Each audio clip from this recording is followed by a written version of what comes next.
Good day, and we are here to discuss our end semester project and pre-final examination on fluid mechanics, explanation on activities, and example. So the first lesson that we're going to discuss in fluid mechanics is pressure. So problem number 1. Determine the pressure on the face of a dam at a point 40 feet below the water surface. First, we must find pounds per square foot gauge, pounds per square inch gauge, pounds per square foot absolute, and pounds per square inch absolute. So, the formula in order to find pressure is equals to weight of the water multiplies by height. So, for pounds per square foot gauge, we have 62.4 pounds per cubic feet, which is the weight of the water, multiplied by 40 feet. So, pounds per square foot gauge, ang pressure niya is 2,496 pounds per square foot. So, for next one, i-convert lang natin yung nakuha nating pounds per square foot gauge into inches, which is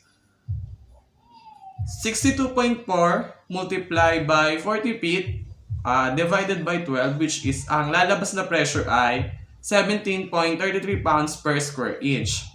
So, in order naman para na makuha natin yung pounds per square foot absolute, ang gagawin lang natin is mag-a-add lang natin yung lumabas na pressure gauge at saka yung atmospheric pressure, which is P absolute is equals to 2,496 plus 2,116 pounds per square foot. Ang lalabas na pressure ay 4,612 pounds per square foot. Saan galing yung 2,116? Yun ay constant. Yun yung tinatawag natin na atmospheric pressure kapag pounds per square foot. Next naman is pounds per square inch absolute. Ganun din yung formula, which is P absolute is equals to P gauge plus atmospheric pressure. Since nakuha natin kanina sa pounds per square inch na pressure ay 17.33 pounds per square inch, mag-a-add lang tayo ng 14.17 pounds per square inch, which is also yun yung equivalent kapag hinahanap natin yung absolute pressure kapag square inch naman. So, ang lalabas na value ay 32.02 pounds per square inch, which is yun yung absolute pressure. So, problem number 2. Katulad ng problem number 1, same lang to ng problem number 2. So, determine the pressure in a vessel of mercury which has a specific gravity of 13.6 at a point 8 in below the surface. So, unlike sa problem number 1 na walang specific gravity, sa problem number 2 meron. Pero same pa rin naman yung kukunin natin, which is pounds per square foot gauge, pounds per square inch gauge, pounds per square foot absolute, and pounds per square inch absolute. So, katulad ng formula kanina, para makuha yung pressure, i-multiply lang natin yung weight of the water multiply sa height. Since meron tayong specific gravity, ilalagay natin yun sa equation. So, ang mangyayari is pressure is equals to weight of the water multiply sa specific gravity and multiply sa height. So, for pounds per square foot gauge, ganito ang mangyayari. So, P is equals to 62.4 pounds per cubic feet multiply natin sa specific gravity, which is 13.6, multiply natin sa height, which is 8 inches. So, since kailangan natin is feet, i-convert natin yon. I-divide natin, i-multiply natin siya sa 1 feet over 12 inch. So, ang magiging pressure for pounds per square foot gauge is 567.76 pound per square feet. So, for pounds per square inch naman, i-convert lang natin yung nakuha natin sa square foot. Meaning, ang mangyayari ay P is equals to 565.76 pound per square foot. I-multiply natin siya sa 1 square foot over 144 square inch. So, ang lalabas na pressure para sa square inch ay 3.93 pounds per square inch. So, katulad din ng ginawa natin kanina sa absolute pressure, ipag-a-add natin yung gauge pressure plus atmospheric pressure. So, for pounds per square foot, pag-add lang natin yung 565.76 pound per square foot plus 2,116 pound per square foot. Ang lalabas na pressure or absolute pressure ay 2,861.76 pound per square foot. So, next one is pounds per square inch absolute. Katulad lang din na kanina, gauge pressure plus atmospheric pressure. Since ang lumabas sa pounds per square inch is 3.93 pounds per square inch, mag-add lang tayo ng 14.7 pounds per square inch. So, ang absolute pressure para sa pounds per square inch ay 18.63 pounds per square inch. Now we will go to problem number 3. What height of the mercury column will cause a pressure of 100 pounds square inch? And what is the equivalent height of a water column? Dito sa problem number 3, dalawa yung kukunin natin. Yung height of mercury with a specific gravity of 13.6 and yung height ng water column. First, kunin muna natin yung height ng water, ng specific, ng mercury na may specific gravity na 13.6. Ang gagamitin nating formula doon is yung head is equals to pressure over weight, na yung pressure natin is 100 pounds per square inch. Nagagawin nating square feet, so i-multiply natin siya sa 144 square inch. So, ang gagamitin nating value or value ng weight ng water natin is 62.4 pounds per cubic feet. I-multiply natin siya sa specific gravity ng mercury na 13.6. So, ang kakalabasan na total is 16.97 feet or 17 feet kapag ni-round up. So, ang next naman natin is yung height ng water column. Dito, ganun din naman yung gagamitin nating formula, yung head is equals to pressure over weight. Pero ang kaibahan nga lang sa nauna is di na tayo mag-multiply ng specific gravity dun sa weight ng water, since weight ng water column naman yung hinahanap natin. So, kapag yung sinolve na, ganun pa din, i-multiply pa rin yung 100 pounds per square inch na pressure natin sa 144 square inches para ma-convert siya into feet. Then, ang kakalabasan na value natin, ng solution natin is 230.8 feet. So, next problem, we have problem number 4. If the pressure in a tank of oil with a specific gravity of 0.80 is 60 pounds per square inch, what is the equivalent head?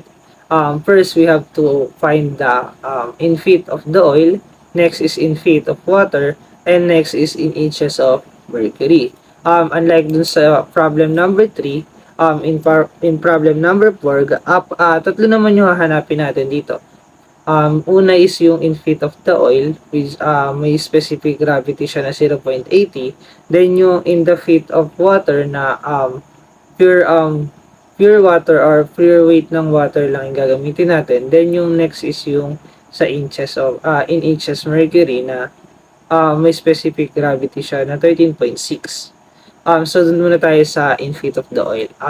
Yung sa in feet of the oil, ganun pa rin yung pressure, formula natin sa pressure, yung 60 pounds na yung pressure natin na 60 pounds, yung multiply natin siya sa 144 inches squared per square inches para maging square feet siya or ma-convert siya natin sa square feet.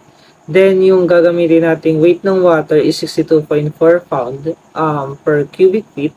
I-multiply siya sa specific gravity ng oil na 0.80. Then yung kakalabasan niya ay 173.808 feet. Next is yung sa in feet of water.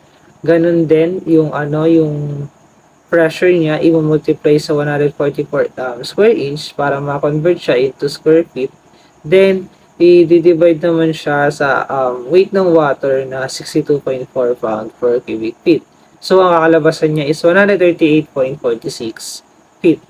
Next is in inches mercury. Dito sabihin niyo siguro, hindi na kailangan mag-convert ng inches to feet. So, hindi po. Kailangan pa rin po siya mag-convert into feet since yung weight ng water natin is naka-feet. So, kailangan pa rin natin i-feet yung pressure natin. So, yung 60 pounds per square inch is i-multiply pa rin natin siya sa 144 square inch para maging square feet. Then, yung weight ng water natin is i-multiply natin sa specific gravity ng mercury na 13.6.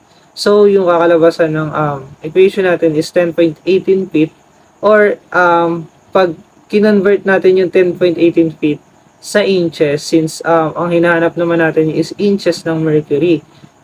I-multiply lang natin siya sa yung feet natin, i-multiply lang natin siya sa 12. So, 10.18 times 12 is equals to 122.16 inches. Next is yung next topic natin is yung variation of pressure with depth in the fluid. So dito naman we have problem number 5. The bottom of our river is 12 meters below the water's surface. Underneath is silt having a specific gravity of 1.75 and a thickness or T. The pressure at the bottom of the silt is 450 kilopascal. Determine the thickness of the silt. So, dito naman is may given tayo. So, yung PT natin which is 450 kilopascal. Then, yung specific gravity na minention kanina is 1.75. Then, yung height natin or yung H natin is 12 meters. Then, yung gagamitin natin ang weight ng water or yung specific weight natin ng water natin is 9,810 Newton per cubic meter. So, may formula tayo na PT is equals to P1 plus P2 plus P3.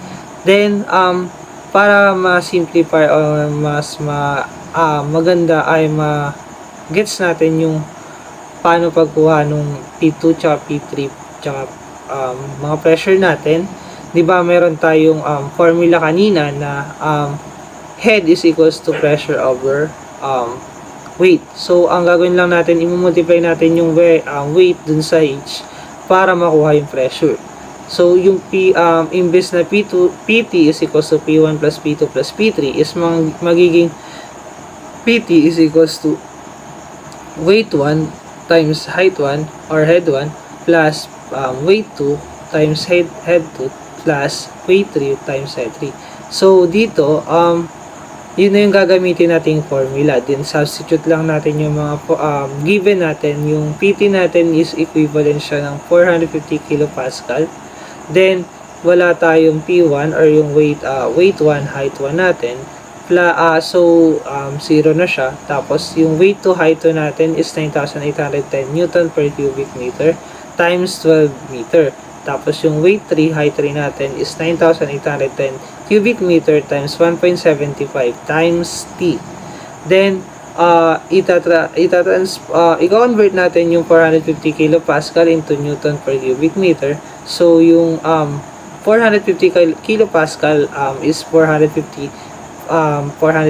pascal. So, yung 1 pascal is equivalent siya ng 1 Newton per square meter. So, magiging 450,000 Newton per square meter tayo. So, yun ang gagamitin natin value ng PT natin. Then, next, i-multiply lang natin yung mga magkakasama dapat. Yung 9,810 Newton per cubic meter is i-multiply sa 12. Tapos, yung isa rin naman i-multiply sa 1.75. So, ang magkakalabasan is 117,720 Newton per cubic meter plus 17,167.5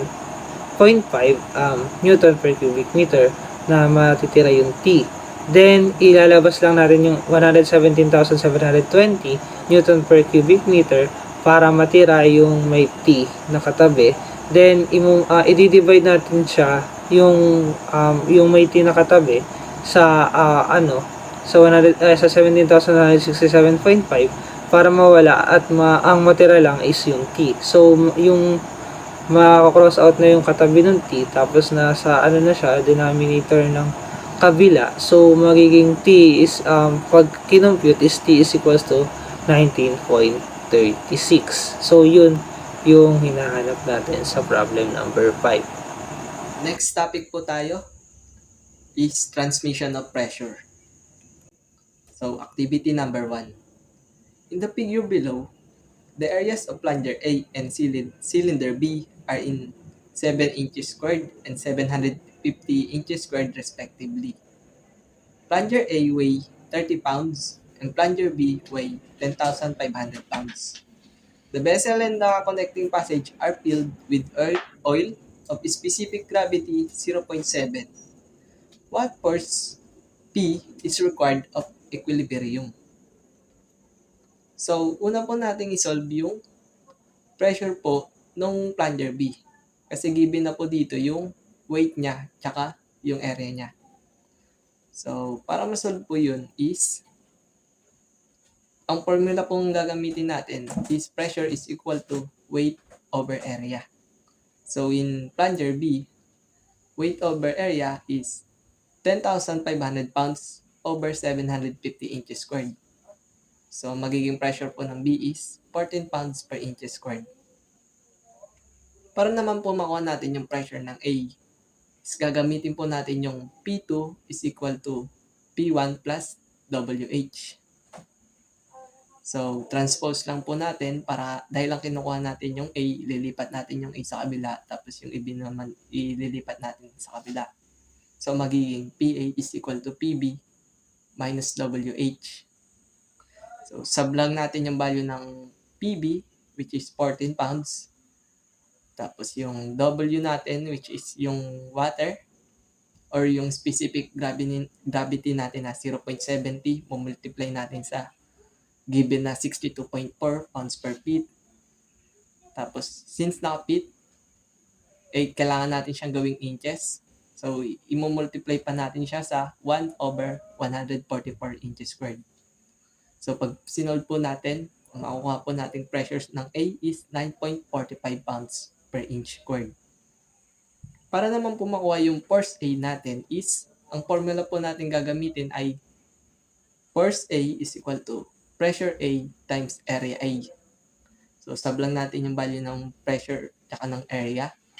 So, 9.45 times 7. Ang magiging force A natin is 66.15 pounds. Para naman po natin makuha yung pressure po para sa equilibrium is gagamit po tayo ng formula na summation forces.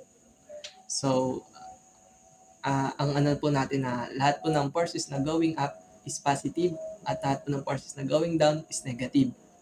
Since yung pressure po natin is nakaturo po pababa, siya po ay magiging negative. Ganun din po yung weight, magiging negative po.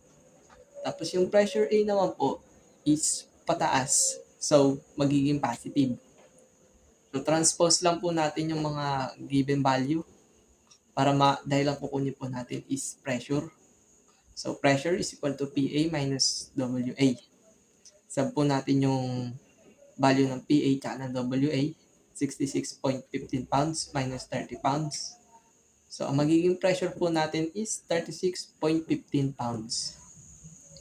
Pasok po tayo sa activity number 2. The piston at A has a cross-sectional area of 600 square centimeter, while on B is 100 square centimeter. The difference in elevation between piston A and B is 2 meters.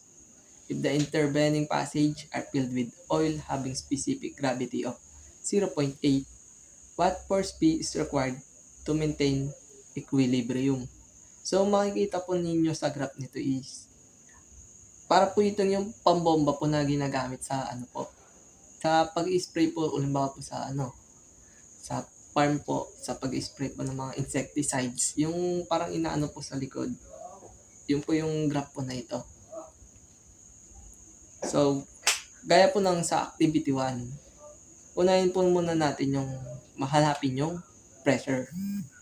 Since given po yung mga value po sa section A, so pressure A is equal to force A or weight A is equal to over to area A. So, substitute the value, 4,000 kg over 0.6 meter squared. Ang magiging pressure A natin is equal to 66.67 kg over meter squared. So, gamit ulit po tayo ng formula para mahanap po yung PB. Ang gagamitin natin is yung P2 is equal to P1 minus WH. So, sub lang po natin yung value, yung 66.67 kg minus 1,000 kg per meter squared times sa specific gravity natin na 0.8 times yung height na 2 meters.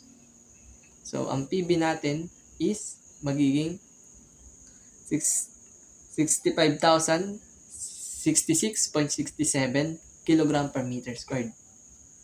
So, para naman po mahanap yung force ng B is gagamitin natin ay force B is equal to pressure B times area B.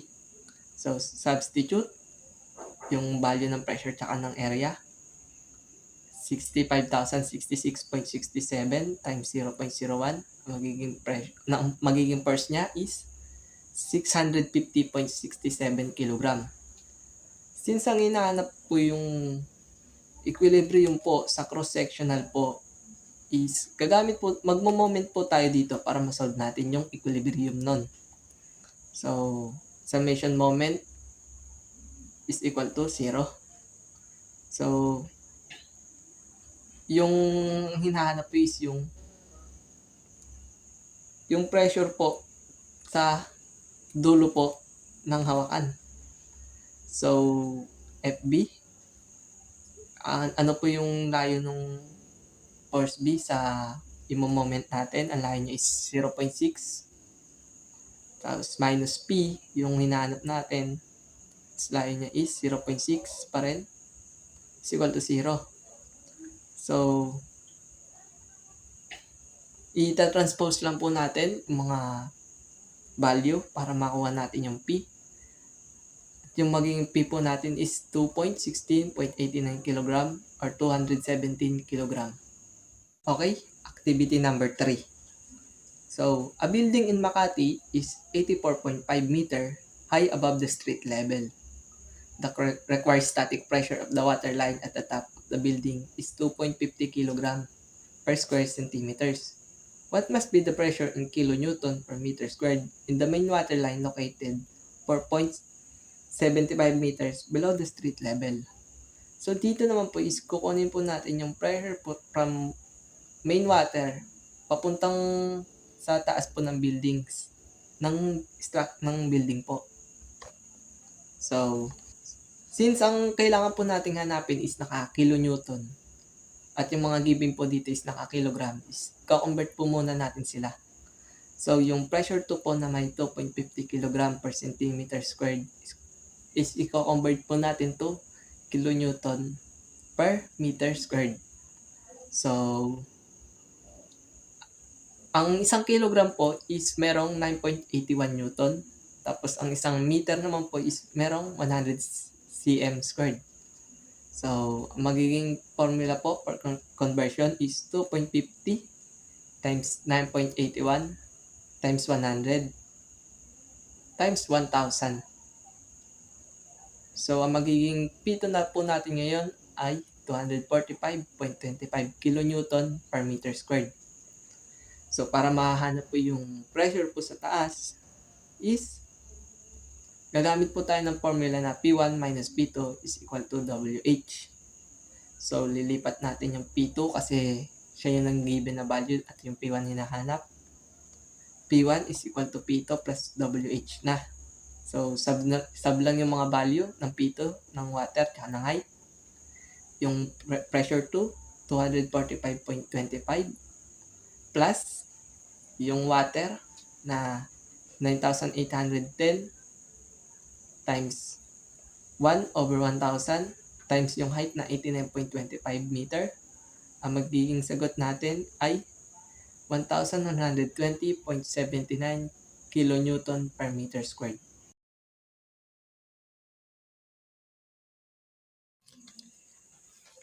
Pasok tayo sa problem number 1. A cylindrical glass tubing with 1 and 1/8 inches inside diameter and 36 inches long with one end closed is immersed vertically with the open end down into a tank of cleaning solvent with a specific gravity of 0.73 until only 2 inches of its length remain above the liquid surface. If the barometric pressure is 40.3 psi and neglecting vapor pressure, how high will the fluid rise in the tube? So, inaano po dito is yung, halimbawa po, kunwari is yung baso po na tinubog po sa tubig. So, kung i-observe po natin is, yung laman po nun is unti-unti pong nagkakaroon din ng tubig. So, yung susolve po natin dun is yung hanggang gano'n po kataas yung tubig nang papasok po dun sa baso. So, solve po muna natin yung volume 1. Bali yung volume 1 po is yung baso po na wala pa pong namang tubig. So, pi d squared over 4 times h. So, substitute the value. Ang magiging volume 1 natin is 35.785 inches cube. So, sa volume 2 naman is yung meron na po siyang lamang tubig. So, B2 is equal to pi d squared over 4 times h. So, pi times 1.25 squared over 4 times 36 minus h. Kaya siya nagka-minus h kasi kailangan na pong tanggalin yung height po ng tubig na nasa loob ng baso. So, ang magiging volume 2 natin is 35.785 minus 0.994 H. So, kunin naman po natin yung pressure 2. Yung pressure 2 po is yung pressure niya nung may tubig na po yung baso. So, P2 is equal to P1 plus WH. So, substitute the value, magiging 14.3 plus 0.896 minus 0.026. So, ang magiging P2 natin ay 15.196 minus 0.264H. So, para makuha natin yung H, kailangan po natin gumamit ng Boyle's Law. Yung Boyle's Law is P1, B1 is equal to P2, B2.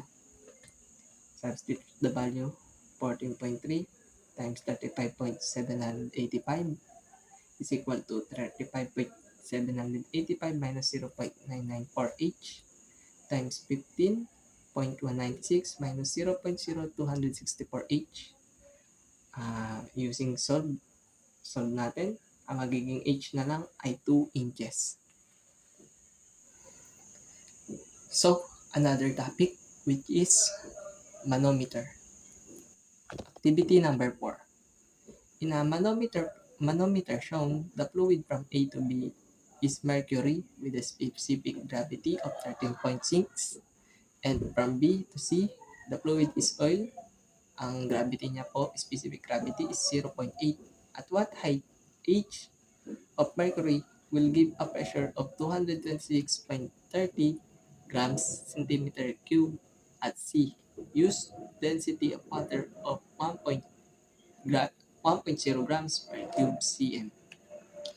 So, gagawin tayo ng formula na PC is equal to, yung density po ng C is equal to pressure A plus pressure B plus pressure C. Masolve po natin doon yung pressure ng C. So, 226.3 grams is equal to cm squared.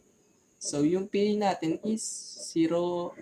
Since 0, cancel na siya. Ang meron na lang is pressure B at pressure C. So, 1 times 13.6 plus 1 times 0.8 times 120. Solve natin na magiging H is 9.58 cm. Last is activity number 5.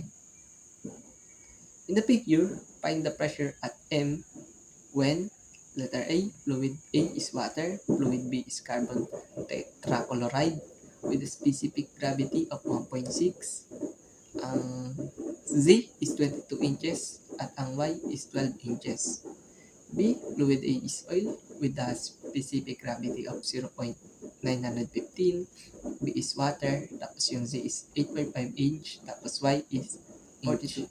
So, sa A po muna tayo. So, gagamit po tayo ng formula na P2 minus P1 is equal to WH. So, bali, magiging, na siya, PM is equal to PA plus PB.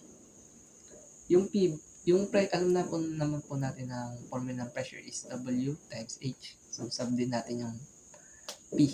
Bali, magiging P is equal to W weight 2 H times H2 minus weight 1 times H1. So, substitute the value.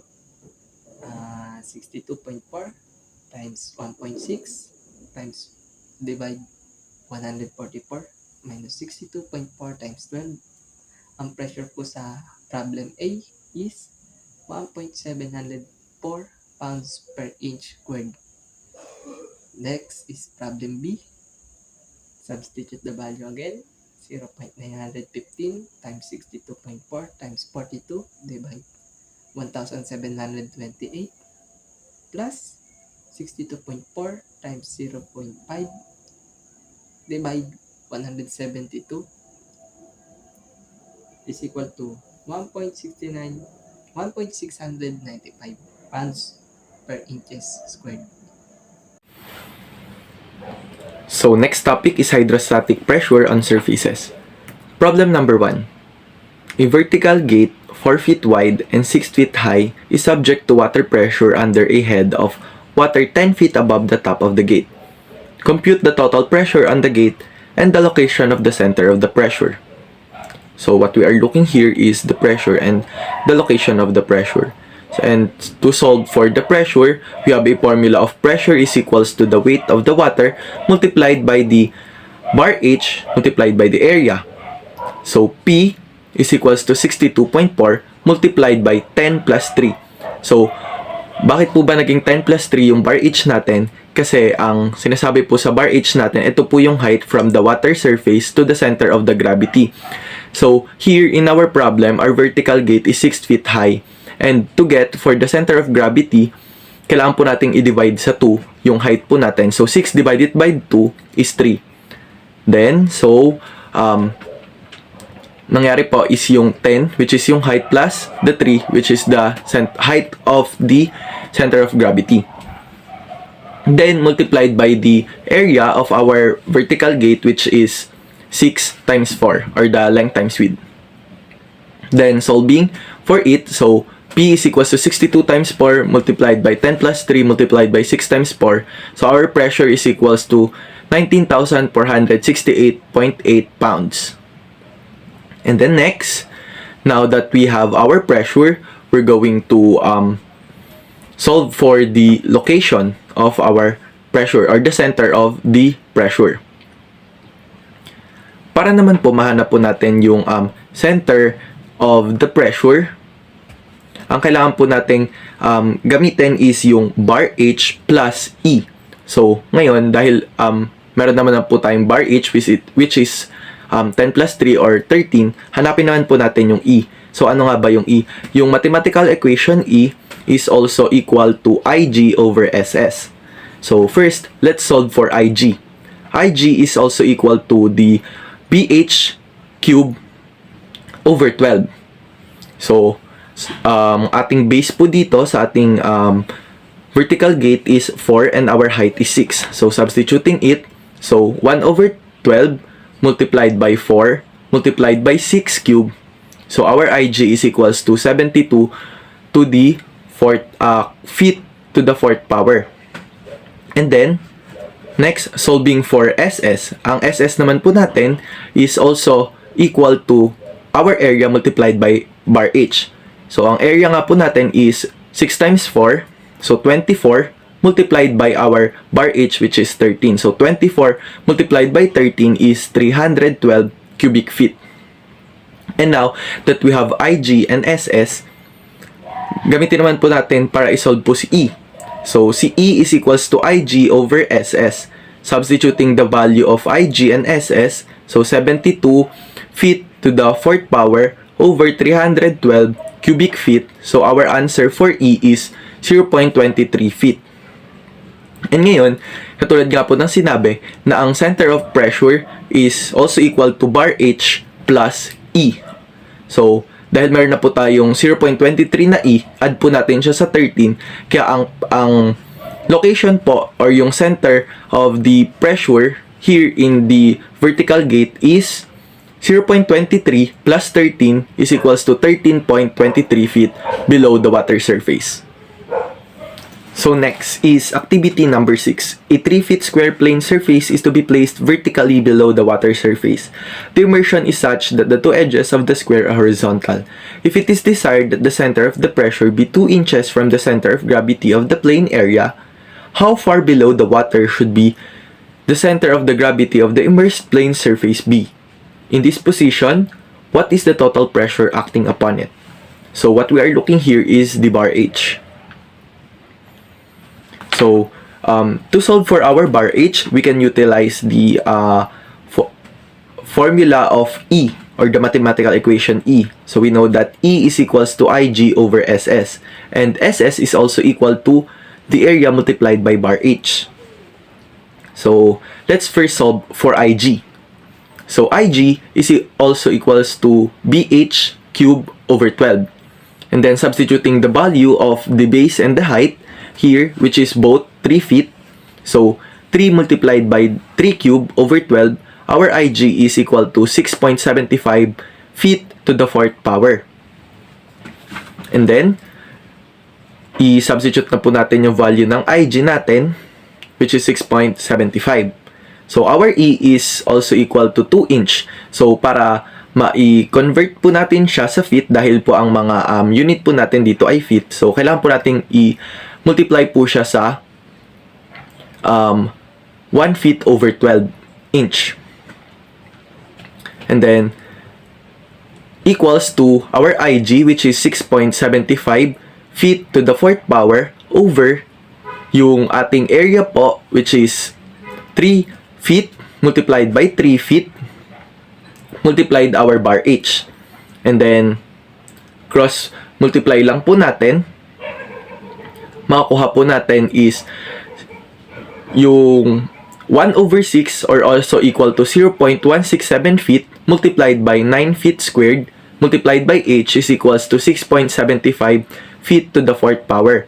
And then solving for H is equals to 6.75 feet to the 4th power over 0.167 feet multiplied by 9 feet squared. So our H is also equal to 4.5 feet. And now that we have our bar H, we can solve for our pressure. So pressure is equals to the weight multiplied by the bar H multiplied by the area. So pressure is equals to 62.4 pounds per cubic feet multiplied by 4.5 feet multiplied by 3 feet by 3 feet, or our area. So our pressure here is 2,527.2 pounds. So, next is activity number 7. A vertical rectangular sliding gate at the bottom of the dam is 0.60 meter wide and 1.8 meter high and exposed to water pressure on one side corresponding to a head of 15 meter above its center. Assuming the gate on the stem to weigh 2,230 Newton and the coefficient of friction of the gate on runners to be 0.25. Find the force necessary to raise it. So, ang hinahanap po natin dito is yung tension force natin na magtataas dun sa ating vertical rectangular sliding gate. So, first, hanapin muna po natin yung pressure since the pressure is also acting on the vertical sliding gate. So, to look for our pressure, we can use the formula of pressure is equals to the weight of the water multiplied by bar H multiplied by the area. And yung sa weight ng water po natin, since yung given po dito sa ating problem is in Newton ang unit, so gamitin din po natin na ang unit dun sa may water natin is yung may Newton din. So, ang weight po ng water kapag nasa Newton is 9,810 Newton per cubic meter. Then, substituting all the values to the formula of pressure. So, pressure is equals to 9,810 Newton per cubic meter multiplied by our bar H, which is 15 meters multiplied by our area of 0.6 meter by 1.8 meters. So, our pressure here is 158,922 newtons. And next, ano pa po ba yung mga force na nag-act dito sa ating vertical gate? Nag-act din po dito is yung ating friction force. And also, di ba, parang po mahanap natin si friction force. Ang formula po kasi ng friction force is equals to the friction coefficient multiplied by Rn. Eh ngayon, nawala po si N. So, hanapin muna po natin si N. And si N po is also the same as the summation of all the vertical forces. So, summation of all the vertical forces is equals to 0. And since the vertical force na nag-aak lang po dito is yung ating pressure, so we can say that the pressure is also equals to N. So, our N is also equals to 158,922 N. The same as our pressure. Ngayon, na meron na tayong N, we can use that to solve for our friction force. So, our friction force is equals to the friction coefficient multiplied by N. So, F is equals to 0.25 multiplied by 158,972 is equals to 39,730.5 Newton. So, meron na po tayong friction force. Now that we have our friction force, we can solve for our tension force. So, to solve for tension force, we can use the summation of all the vertical forces is equals to 0, considering that all the pataas na force is positive and all the pababa is negative. And then, we can see that our tension force is pataas, so it is positive, and our friction force and our weight is pababa, so it is negative. So, T minus F minus W is equals to 0. Then, isolating T on the other side, T is equals to F plus W. And then, substituting the value of our friction force and our weight, so T is equals to 39,730.5 Newton plus 2,230 Newton. And then, we can solve for T, that is equals to 41,960.5 Newton. So, that is our T. And kung kailangan naman po natin na ito ay nasa kilogram ang unit, so i-divide lang po natin siya sa 9.81. So, our T in kilogram is 4,277.3 kilograms. So next is activity number 8. A vertical gate 1.6 meter wide and 2 meter high has water on one side and is inclined 45 degrees with the horizontal. Water is 1.5 meters above the top of the gate. Compute the pressure acting on the gate and its location. B. If the gate is hinged at the top, B. What force is needed at the bottom at point A to open the gate? So we are looking for the pressure and its location, and also the force that is needed to open the gate at the point A. So first, let's solve for our pressure. So our pressure is equals to weight multiplied by the bar H multiplied by A. And since here in our problem, wala pa po tayong bar H. So paano ba natin mahanap yung bar H natin? So gamit po tayo ng by using this FBD, yung sa ating problem, makita po natin na ang center of gravity po dun sa ating vertical gate is at 1 meter. So, we can use that, and also, we have an angle of 45 degrees. Para naman po, ngayon, kung mapapansin po natin, ang bar H po natin dito is yung height from the water surface to the center of the gravity. And since ang sabi po dito na meron po tayong 1.5 meters na height, nawawala pa rin po ang ating bar H. So, ang ating bar H is equals to 1.5 meters plus yung ating pong height na natitira doon sa baba niya. Yung papunta po sa from the 1.5 meters to the center of our gravity.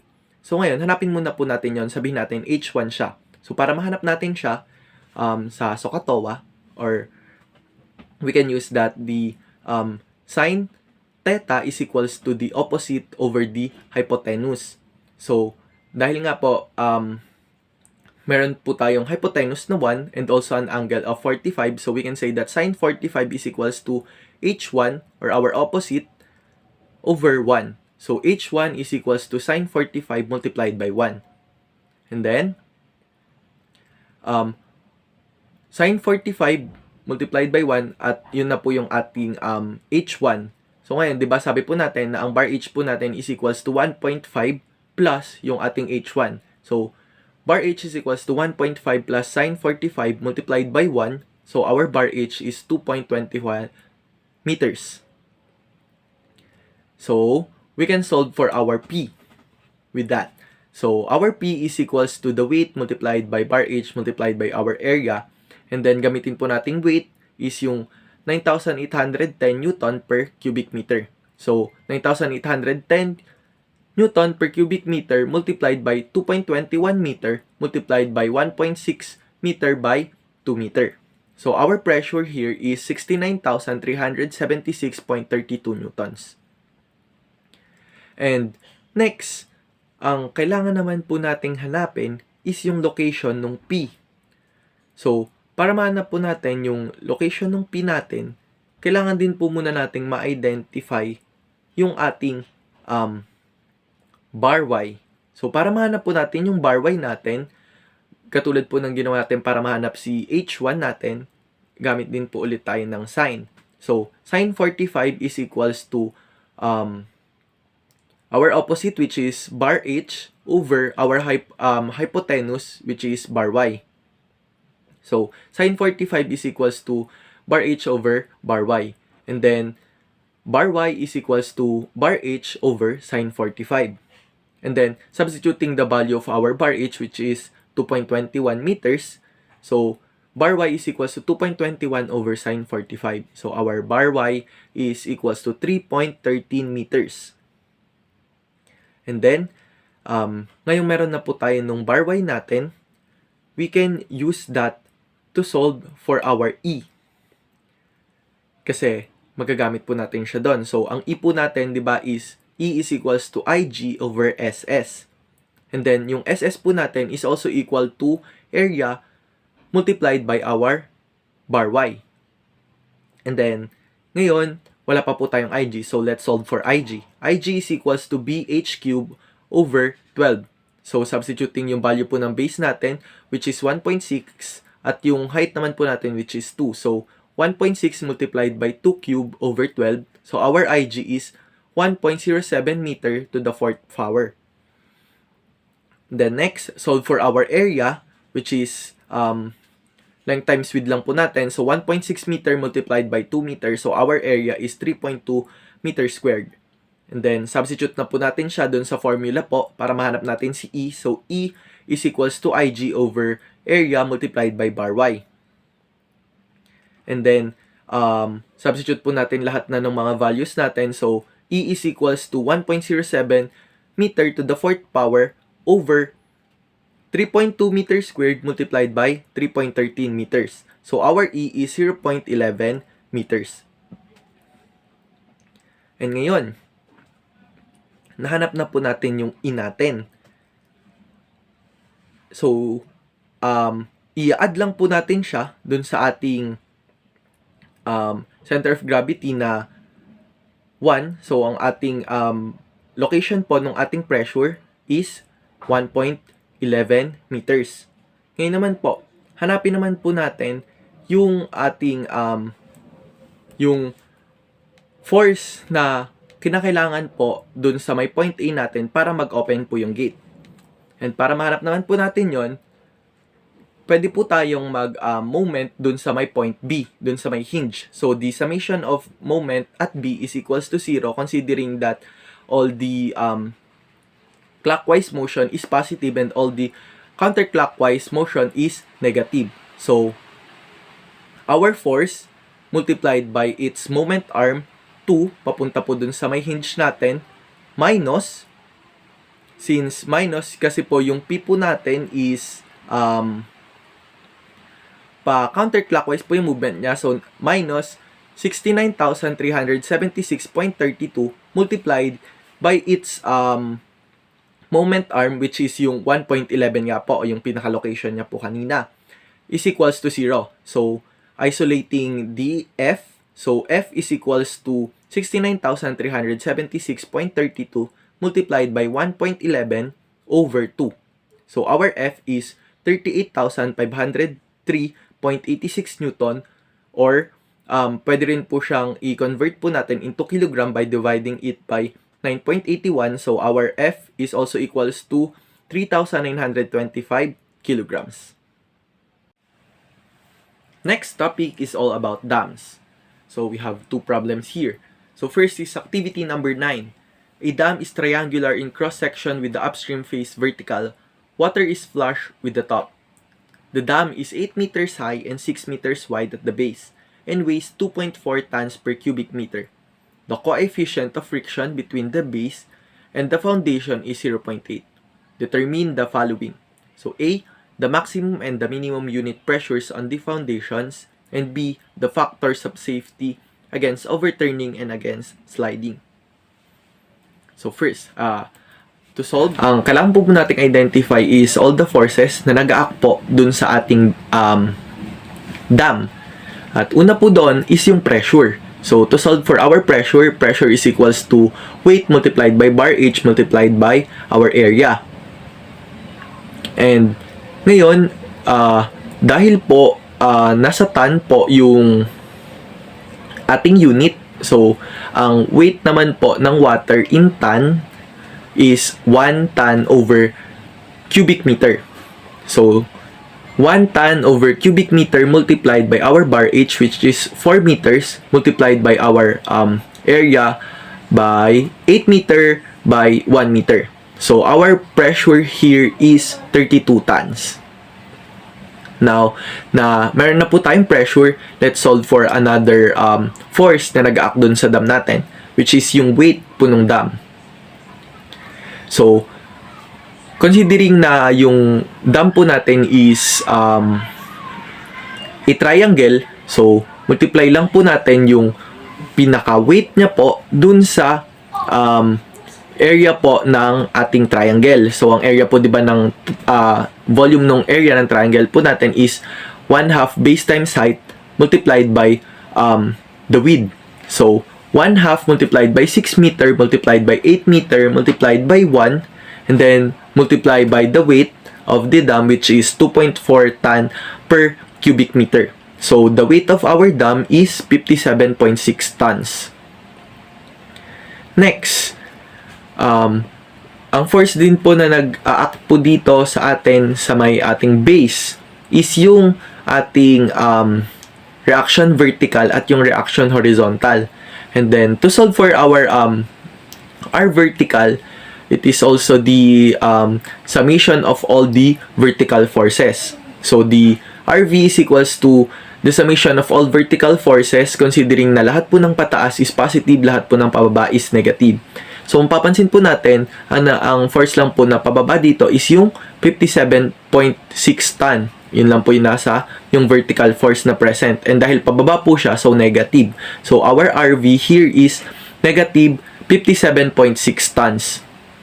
And then, our RH, we can solve that by using the summation of all the horizontal forces na lahat po ng pakanan is positive, lahat po ng pakaliwa is negative. And then, ang force lang po na horizontal dito sa ating diagram or sa ating problem is yung pressure natin, which is 32 tons. And dahil papunta po siya sa kanan, so ang ating RH is equals to 32 tons. And next, dahil po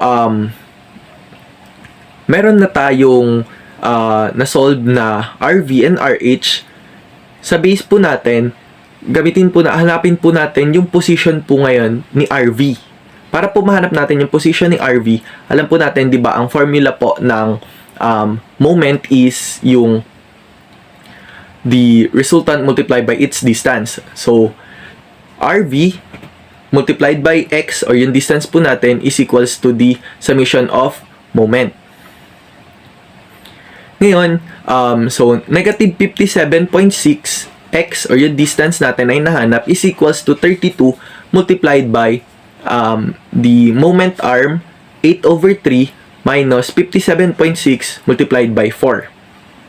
And then isolating x on the other side, so x is equals to 32 multiplied by 8 over 3 minus 57.6 multiplied by 4 over negative 57.6. So our x is equals to 2.52. So yung distance po from the point B kung saan po tayo nag-moment or yung dun po sa toe, sa pinakadulo po, is 2.52. Papunta po dun sa position niya po nung ating RV na 57.6. And ngayon naman po, dahil nga po, alam po natin, di ba, na yung para makuha po natin yung center ng gravity po natin, considering na meron po tayong center of pressure, kailangan po natin i-add yung E. So, ang E po natin is equals to the center of gravity minus yung ating center of pressure para mahanap po natin si E. So, 3 meters minus 2.52 meters. So, our E is 0.48 meters. Ngayon, dahil may E po tayo, pwede po nating magamit po yon para mahanap naman po yung ating tinatawag na uplift pressure. So, ang formula naman po nun is F is equals to RV over our base multiplied by 1 positive negative 6E over B. So, ayun, para mahanap po natin si maximum and minimum force na nag-act po dun sa base po ng ating dam. So, para po sa ating maximum pressure, maximum force, so F is equals to 57.6 over 6 multiplied by 1 plus 6 multiplied by 0.8, 0.48 over 6. So, our maximum force is equals to 14.21 ton per meter. And then, para naman po sa minimum natin, 57.6 over 6 multiplied by 1 minus 6 multiplied by 0.48 over 6. So, our minimum is equals to 4.99 ton per meter. So, saan po ba ipopwesto po natin yung maximum at saan po natin ipopwesto yung minimum? So, ilalagay po natin ang maximum dun sa toe o dun sa may ating point B na makikita nyo po dito sa ating free body diagram. Kasi, dapat mas madami po yung pwersa na ilalagay po sa kanya dahil para po mapigilan niya po yung pag-overturn po ng dam. And then, mas onti naman po yung pressure na ilalagay po natin dun sa point A o dun sa heel po natin since nalagay na po yung mas mataas na pressure dun kay point B or yung dun sa toe po natin. So, dito po sa may point B, dun po natin ilalagay si 14.21 ton per meter which is yung maximum, and then yung minimum naman po natin ilalagay natin dito sa heel which is yung 4.99 ton per meter. Next, dahil meron na nga po tayong na-solve na maximum and minimum unit pressures dun sa base po natin, yung sa may toe at saka sa heel natin, hanapin naman po natin yung factors of safety against overturning and against sliding. So, to solve for the factor of safety overturning, it is equals to the righting moment over the overturning moment. So, ano po ba yung righting moment? Pag sinabi po natin righting moment, ito po yung force na nagre-resist para hindi bumaliktad yung dam natin. So, tas ang overturning moment naman po, ito naman po yung force para bumaliktad yung dam natin. So, to solve, so Fs overturning is equals to 57.6. Bakit po 57.6? Kasi yung weight po yung nagre-resist, 'di ba? Para hindi po mag overturn yung ating dam multiplied by its moment arm na 4 dahil nga po moment po siya. So kailangan po nating gamitin yung formula po na resultant multiplied by the distance. And then over the overturning moment naman po natin, yung overturning moment naman para bumaliktad is yung force po na nag-act doon is yung pressure natin, which is yung 32 tons multiplied by its moment arm na 8/3. So, ngayon po, makompute po natin ng ating factor of safety overturning. So, ito po ay equal sa 57.6 multiplied by 4 over 32 multiplied by 8/3. So, ang ating factor of safety overturning is equals to 2.7. Dahil nga po, meron pong sinet ang government na value, which is 2, para po sa ma-consider po na safe po sa overturning yung dam. Dahil nga po na-compute natin 2.7, so we can say na safe po sa overturning yung dam po na ito. So next, dahil meron na po tayo sa overturning, doon naman po tayo sa against sliding na factor of safety. So factor of safety against sliding is equals to the resisting force over the sliding force. So ang resisting force po natin is yung friction force, which is yung para nga po mahanap natin ang friction force natin, ito po ay yung friction coefficient multiplied by our N. And since our N is also equals to the summation of all the vertical forces, and ang vertical force lang po natin dito is yung sa weight natin, which is 57.6. So, we can say na yung N po natin is the same as our weight. So, para mahanap po natin si friction force, so friction force is equals to 0.8, which yung friction coefficient nga po multiplied by our N, which is 57.6. So, ang ating friction force po is 46.08 tons. And then, sunod naman po, i-substitute na po natin siya dun sa may ating formula na Fs against sliding is equals to resisting force over sliding force. So, ano naman po ba yung sliding force po natin? Yung sliding force naman po natin is yung pwersa po or yung force po na nagtutulak upang mag-slide. So, ano po ba yun? Which is yung pressure po dito. So, yung pressure po natin na 32 tons. So, ang ating Fs against sliding is equals to 46.08 tons, which is yung friction force over yung pressure po natin or yung sliding force po natin na 32 tons. So, ang ating Fs or yung factor of safety against sliding is equals to 144. May sinet din po ang government against sliding naman po, which is 1.5. And dahil po ang ating na-compute dito sa against sliding natin is less than doon sa sinet po ng government na 1.5, so we can conclude na it is not safe yung dam po na ito against sliding. So, what we can do here is dagdagan po, gawin pong trapezoid yung ating dam para madagdagan po ng weight. Their example problem. Example number 1. Give the section of a gravity dam on imperious foundation as shown in figure. Determine the maximum and the minimum pressure on the foundation. So, in this figure, we have a trapezoid na dam po, and then may water po na nag-overflow po sa kanya. So, let's identify first lahat po ng mga forces na nag-act po dun sa ating dam. So, first is yung pressure. So, pressure is equals to the weight multiplied by the bar H multiplied by the area. So, P is equals to 62.4 pounds per cubic feet multiplied by 5 feet multiplied by 6 feet multiplied by 1 feet. So, ang ating pressure po is equals to 1,872 pounds. And then, next na nag-act po dito na force sa ating dam is yung weight mismo ng dam. And ang weight po ng dam natin, may binigay po siyang certain na weight which is 150 pounds per cubic feet.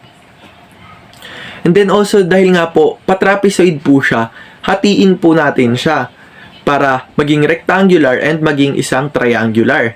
Kasi magkaiba po sila ng magiging weight noon. So, consider po natin na weight number 1 yung sa may rectangular and weight number 2 naman po yung dun sa ating triangular. And then, to solve for the weight of our dam, ang kailangan po natin multiply natin yung weight mismo po ng dam dun sa ating volume. So, 2 feet multiplied by 6 feet multiplied by 1 feet multiplied by 150 pounds per cubic feet. So, ang ating weight number 1 or yun dun sa ating rectangular weight dun ng dam is equals to 1,800 pounds. Ngayon, solve naman po natin yung sa may weight number 2 o yun dun sa may triangular. So, ang formula po diba ng ating volume naman po ng triangle is 1/2 base times height multiplied by its weight. So, 1/2 by multiplied by 2 feet multiplied by 6 feet multiplied by 1 feet.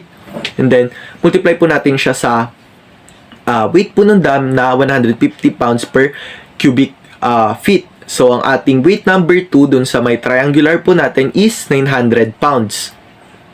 And next, ano pa po ba yung force na nag-a-act? Ang isa pa pong force na nag-a-act dito is yung water sa ibabaw.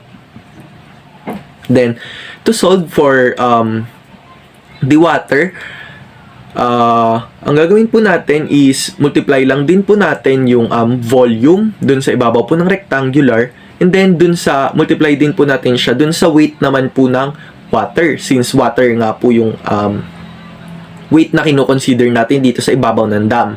So, ang weight number 3 po natin is 2 feet multiplied by 2 feet multiplied by 1 feet multiplied by 62.4 per pounds per cubic feet.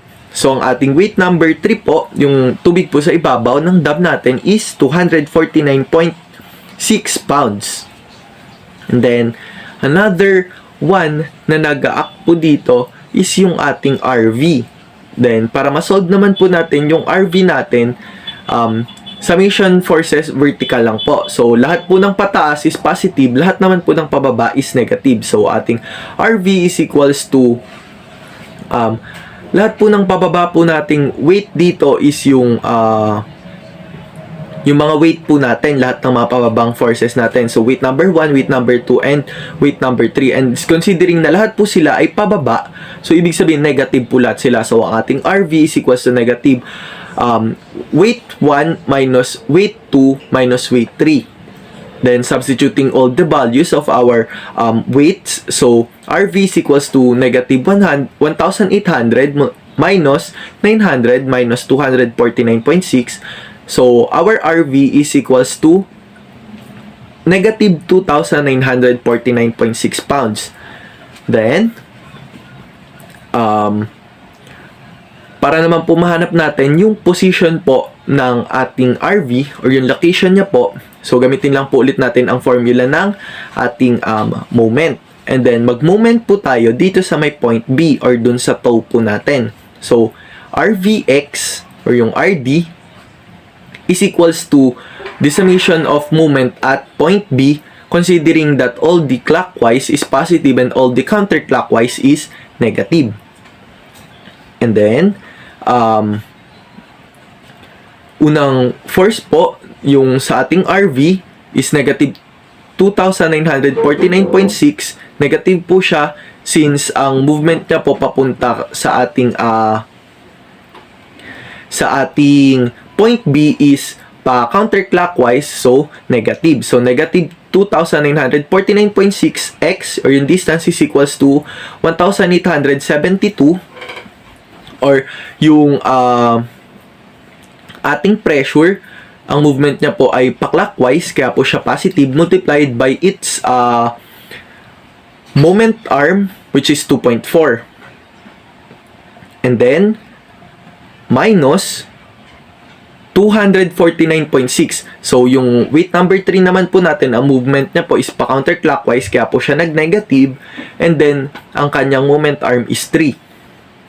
So, multiply lang po siya doon sa negative, sa 249.6. And then, minus, yung 1,800 din po natin, or yung weight number 1 po natin, movement niya po is pa-counterclockwise, kaya po siya naging minus. Multiplied by its moment arm na 3. And then, minus, yung 900 po natin, multiplied by its moment arm na 2/3 multiplied by 2. Since ang position po ng ating weight number 2 is yung centroid po nitong triangle, which is yung sa 2/3 nga po, multiplied by its base, which is 2. So, Kaya yun po yung naging moment arm niya. Then also, minus din po siya since ang movement niya po papunta kay point B is pa-counterclockwise. So, isolating the x, so x is equals to 1,872 multiplied by 2.4 minus 249.6 multiplied by 3 minus 1,800 multiplied by 3 minus 900 multiplied by 4 over 3 all over negative 2,949.6. So, our x here is 0.968 feet. So, next, na meron na tayong x or yung alam na natin yung position ng ating RV na 0.968 feet yung position niya. So, hanapin naman po natin si E dun sa base natin or dun sa pinaka-base po ng ating dam. So, para mahanap po natin si E, gagawin po natin is i-minus lang po natin yung center ng gravity natin dun sa x natin or dun sa position nung pressure po natin. So, 3 feet minus 0.968 feet. So, our E is equals to 1.032 feet. And then, yung E po na to, gagamitin po natin siya para isolve natin si ang ating uplift pressure or yung para mahanap na po natin yung pressure po natin na maximum and yung minimum dun sa foundation po natin. So, to solve, we're gonna use the formula F is equals to RV over B multiplied by 1 positive negative 6E over B. Then, our F, max muna po natin or yung maximum pressure po natin is 2,949.6 over 4 multiplied by 1 plus 6 multiplied by 1.032 over 6. So, ang ating maximum pressure po is 1,878.9 pounds per feet. And then, ang ating minimum naman po is F is equals to 2,949.6 over 4 multiplied by 1 minus 6 multiplied by 1.032 over 6. So, ang ating minimum naman po is negative 404.1 pounds per feet. So, katulad po dun sa naunang example kanina, ilalagay po natin yung maximum pressure po natin doon sa may point B or dun sa toe po natin. And then, ang minimum naman po ay dun sa may heel o dun sa may point A po natin since mas malaki po yung pressure na kailangang i-exert po doon kay point B dahil nga po, mas pipigilan niya po yung pag-overturn po ng dam. So, since 1,878.9 is positive, so, ang force po nun is pataas and then, ang minimum naman po natin is negative, so, ang force naman po nun ay pababa. So let's proceed to another topic. Fundamental of fluid flow. So activity number 12. The discharge of air through a 24 inches pipe is 8,600 cubic feet per meter. Compute the mean velocity in feet per second. So dito pinapakompute sa atin is yung velocity. So meron tayong 24 inches pipe and yun yung diameter niya and yung discharge natin is 8,600 cubic feet per meter. So, for our solution, para makuha natin to, meron tayong formula na Q equals area times the velocity. So, yung Q equals area times velocity, pwede pa nating simplify sa isa pang equation. Dahil yung area ay equal to pi d squared over 4. So, yung formula natin ay pwede pang maging Q equals pi d squared over 4 times the velocity. So, given naman na sa atin yung discharge and yung diameter. So, pwede na natin itong substitute. So, by substitution, 8,600 cubic feet per meter equals pi 24 over 12 squared divided by 4 times the velocity. So, para makuha natin yung velocity, mamanipulate lang natin yung equation natin. So, V equals 8,600 cubic feet per meter times 4 times 1 minute per 60 second all over pi times 24 over 12 squared. So, ang makukuha nating B is 45.62 feet per second. So, ganun lang kadali yung pagkuha natin ng velocity dahil dito sa problem na to, hindi naman siya masyadong komplikado and padali yung ating formula. So let's proceed to another example. Activity number 13. The diameter of 6 feet length of the pipe decreases uniformly from 18 to 6 inches. With a flow of 5 cubic feet per second of oil, compute the mean velocity at cross-section 1 feet apart along the pipe. Plot velocity as ordinate against length as abscissa. So for our figure, meron tayong 6 feet length na pipe and yung discharge niya is 5 cubic feet per second. And then, yung pipe na ito is may diameter na 18 inches sa kabila and yung 6 inches naman sa kabila. So, yung pipe natin dito is pa-decrease siya. So, for our solution, gamit tayo ng ratio proportion. So, ang kukunin natin dito is yung diameter 2 feet from the left side. Dahil yun yung gagamitin natin, diameter, para sa formula natin. So, 18 minus 6 over 6 equals 18 minus x over 2. So, let's represent the diameter as x. And then, gagawin natin dito is simplify lang natin. So, 18 minus 6 times 2 equals 18 minus x times 6. And then, simplify uli. 24 sa left side. So, 24 equals 108 minus 6x. And then, manipulate para makuha natin yung x. So, x equals 108 minus 24 all over 6. So, yung x natin is 14 inches. So, yung 14 inches na yun, yung diameter natin, 2 feet from the 18 inches diameter. So, next naman natin gagawin is, kukunin na natin yung velocity nito. Bali, yung velocity nito is 2 feet ulit from the 18 inches diameter. So, using the formula, Q equals area times velocity. So, ang gagawin natin is, mas i-simplify pa natin or ilipat natin yung V para dahil yun yung kukunin natin. So, V equals discharge over area.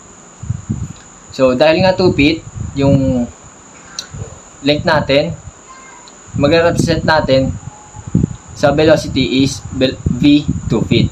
So, V 2 feet equals 5 feet cube per second, which is yung discharge natin, and then over the area. 5 feet cube per second over pi times 14 over 12. Yung 14 over 12 is, dahil 14 inches siya, gagawin natin siyang feet. So, 14 over 12. And then, yung 14 over 12 is naka-squared all over 4. So, kung i-calculate natin ito, yung B2 feet natin is 4.68 feet per second. Our next, activity number 14. A pipeline consists of a successive length of 15 inches, 12 inches, and 10 inches the pipe, with continuous flow through the line of 9 cubic feet per second of water. Compute the mean velocity in each size of pipe. So, ito po yung ating pipe. Kung papansin po natin, yung unang diameter is 15 inches. Next naman ang diameter is 12. And the last one is 10 inches. So, meron tayong given. Given na discharge and yun nga, yung mga diameter natin. So, para makuha lang natin yung velocity is, gagamitin lang natin yung formula and then substitute lang natin yung mga given na meron tayo. So, ang problem na to is very simple pa, kumbaga. So, using the formula, discharge equals area times the velocity. So, dahil yung velocity yung kunin natin, ililipat lang natin sila para mas mapadali yung ating pag-compute. So, yung gagamitin nating formula is velocity equals discharge over the area. So, for velocity 1, meron nga tayong diameter na 15. So, yun yung gagamitin natin. And yung discharge naman is, na-discuss naman natin yun na pare-parehas lang siya kahit magbago pa yung diameter sa isang pipe. So, using the formula, B1 equals 9 cubic feet per second over pi times the diameter, which is 15 inches over 12 feet squared over 4. So, yung velocity 1 natin dito is 7.33 feet per second. So, meron tayong velocity 1. Next naman natin kukunin is yung velocity 2. So, substitute lang natin ito. So, velocity 2 equals 9 cubic feet per second over 5, 12 times 12 over 12 squared all over 4. So, yung velocity natin dito is 11.46 feet per second. Ang next naman natin kukunin is yung velocity 3. So, velocity 3 equals 9 cubic feet per second over 5 times 10 over 12 feet squared over 4. So, yung velocity 3 natin dito is 16.50 feet per second. So, ganun lang kasimple yung ating solution. Dahil, tulad ng previous problem, simple lang yung problem na to and hindi masyadong komplikado at madali lang yung ating formula.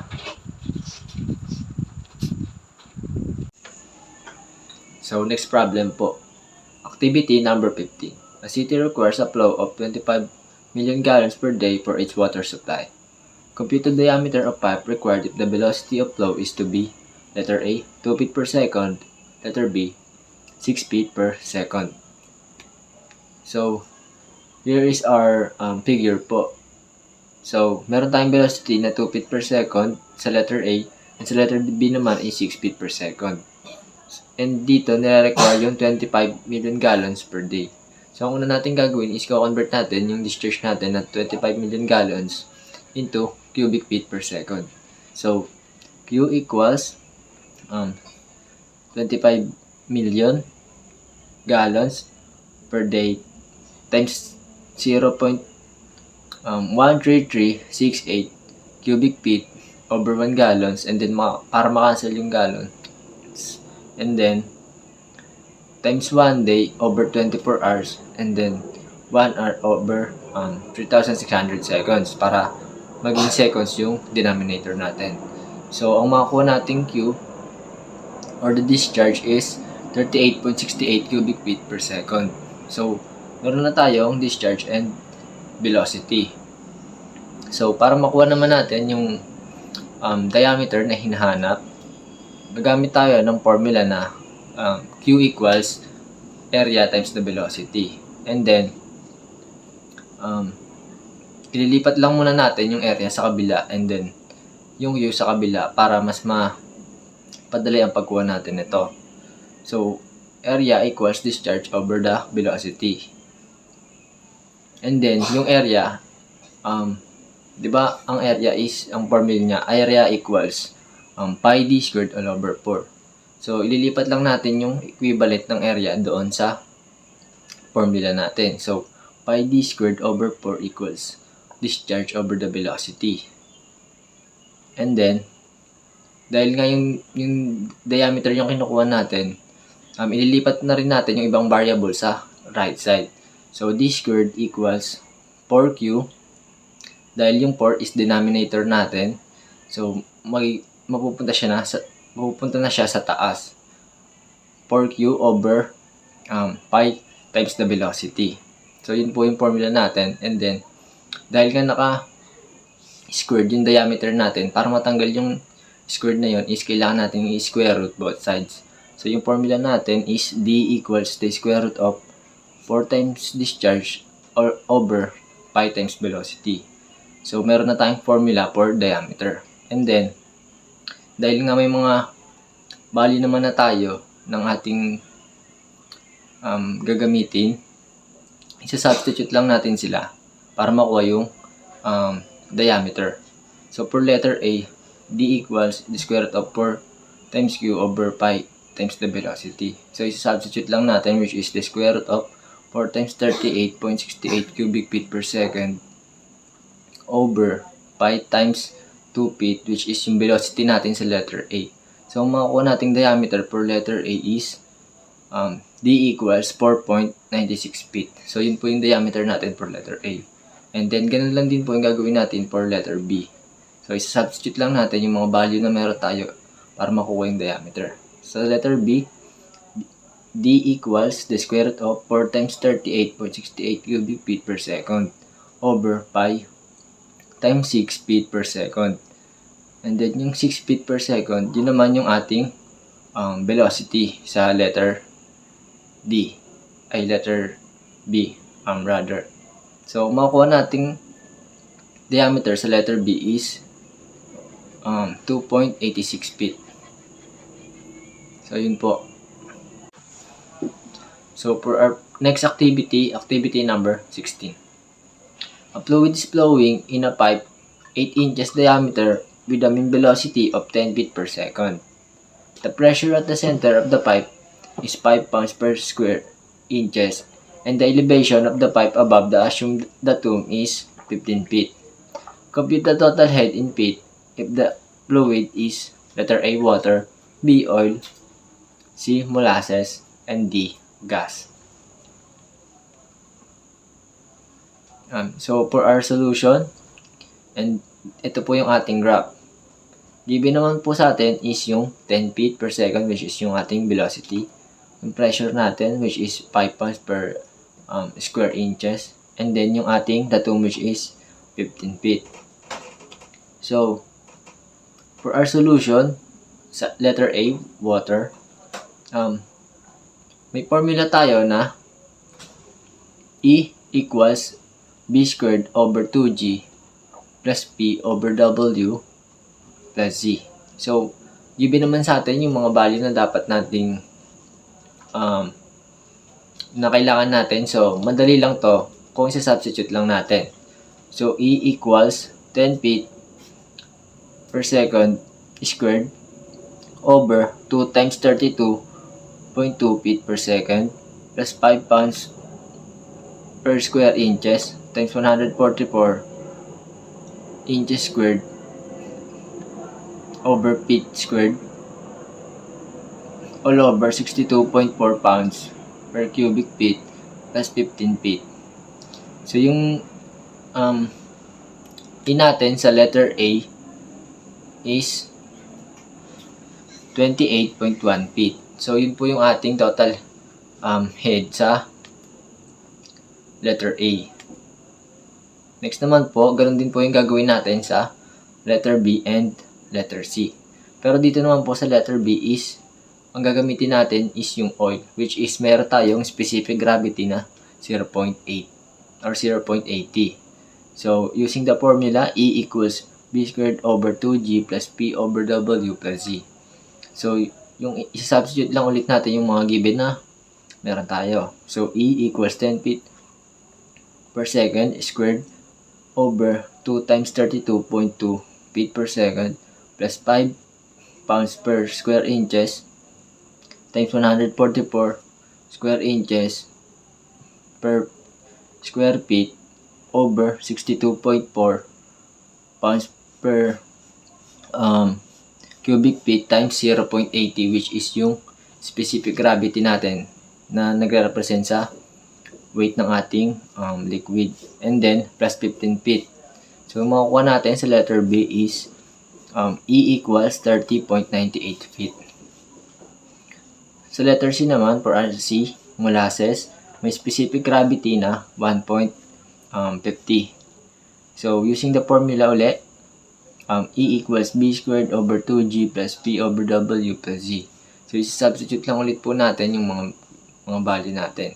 So, E equals 10 feet over second squared over 2 times 32.2 feet per second plus 5 pounds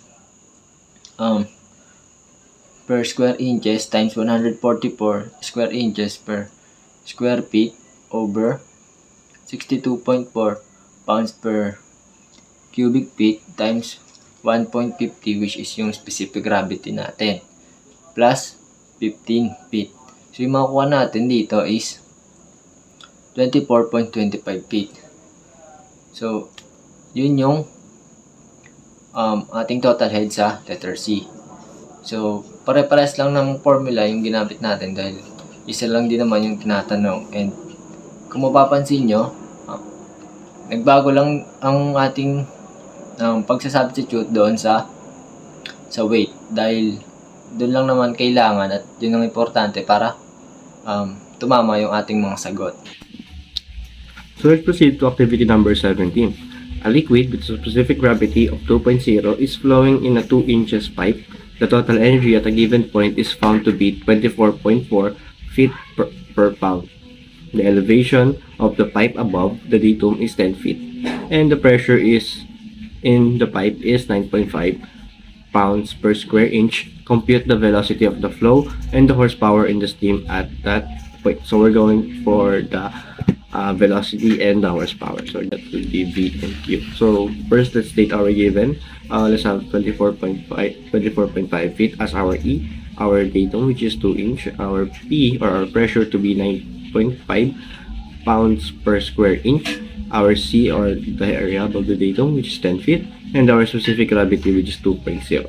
So following this up, let's use the formula E equals to V squared over 2G plus P over W, or our weight plus C. So we have, well guys, since we're solving for V2, we should set that, or we should exclude that. So we move our values to the left side, which is P over W plus C, so that would turn their signs negative. So we have E minus PW minus C equals to V over V squared over 2G. So now, since that is happening, we need to just segregate 2G. So we just cross multiply that with the other solution. So we have 2G multiplied by E minus P over our minus P or our pressure over weight minus C equal to our V. So since our V is squared, we just squared both of them, so we cancel out the square root on V. So our solution now would be V equals to 2G multiplied by E minus pressure over weight minus C. And now that we have that formula, we just substitute our values. So we have V square root of 2 multiplied by the gravity, which is 32.2 feet per second, multiply now with our E, which is 24.5 feet, minus our pressure, which is 9.5 pounds per inch per square inch. Not we're going to be converting to feet because all of our values are feet. So 144 inch squared multiplied by feet squared over our weight, which is 62.4 lb or pounds per feet cubic feet, and then we're gonna multiply that by our specific gravity, which is 2.0 minus 10 feet, which is our C. And if we insert that everything of that into our calculator, we will have the value of 15.1 feet per second, and that shall be our velocity. Now let's convert, or let's compute for our horsepower. No, so our horsepower will equal to Q multiplied by area and velocity. So our Q equal to the computation of our area, the formula, which is pi over 2, which is our D or the diameter, over 12 squared over 4, and then we'll multiply that with our computed velocity, which is 15.1 feet per second. So our Q shall be 0.33 feet cube or cubic feet over per second. So we're gonna convert our horsepower now. It's gonna be our HP equal to Q WE over 550. No, so solving for our horsepower with that formula, we have 0.33 feet cubic feet per second, which is our Q, multiplied by the weight, which is 62.4 pounds per feet cube, and then multiply by our specific gravity, 2.0, and then for multiply by our E, which is 24.5 feet over 550. And now if you enter everything in your calculator, we will have 1.83 horsepower. So now moving forward, we have activity number 18, which is the jet of a water from a nozzle discharging into the air has a diameter of 6 inch and a mean velocity of 120 feet per second. Compute the velocity head and the horsepower in the jet. So we're looking for the velocity and the horsepower once again. So let's state our given once more. We have our velocity at 120 feet per second and our diameter, which is equal to 2 inch. So we're gonna use the formula again. E equals to our velocity squared over 2G plus our P over pressure over our weight plus C, and our and as we notice, there are no pressures and weight, plus there's no C or the feet, the distance in the datum. So we have E equals to V squared over 2G as our formula, and then we substitute our values in that. So we have E equals to 10 feet per second squared multiplied by 2, and our gravity again, which is 32.2 feet per second, and our E equals to the velocity head of equal to 223.6 feet. That shall be our value. So now we have solving for our Q or discharge. So we have Q equals to AV, and then again Q equals formula. Q equals to pi multiplied the size or diameter, which is 6 inch over 12 squared over 4 multiplied by our computed velocity, which is 120 feet per second, and that shall give us our Q equal to 23.56 cubic feet per second. And since we're computing for horsepower, once again we use the formula again. Each horsepower equals to Q over weight multiplied by E over 550. So our horsepower, substituting our value, is equal to 23.56 feet cubic feet per second, which is our given, and then convert that, and then we'll multiply that with 62.4 pounds per feet cube, which is our weight, and then our E converted solved earlier, which is 223.6 feet over 550, and after that our horsepower should be 597.68 horsepower. That shall be our solution. So the velocity again is 200 on the velocity head is 223.6 feet, and our horsepower is 597.68.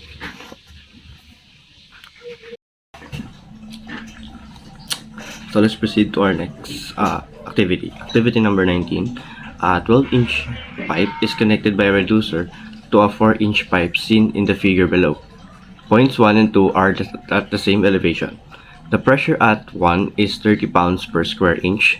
1 Q is equal to 1 cubic feet per second. Flowing from 1 to 2, and the energy loss between 1 and 2 is equivalent to 3 pounds per square inch. Compute the pressure at 2 if the liquid is a water, B a oil with a specific gravity of 0.80, C molasses with a specific gravity of 1.50. So proceeding to the solution for activity 19, we have our formula Q equals to A multiplied by B. Now we're looking for B, so we divide both sides by A. So now we have our formula would be V equals to Q over A. Now let's solve for our first V, which our V1 equals to 1 feet cube over second divided by pi, and then we have 12 over 12 because that's our diameter, squared over 4, and our V1 shall be, if we put that in our calculator, shall be 1.27 feet per second. And then we solve for our second velocity, or our second V squared equal to 1 feet per second, 1 feet cube per second divided by pi multiplied by 4 over 12 squared over 4, and if you enter that into your calculator, we will have 11.46 feet per second as our second velocity.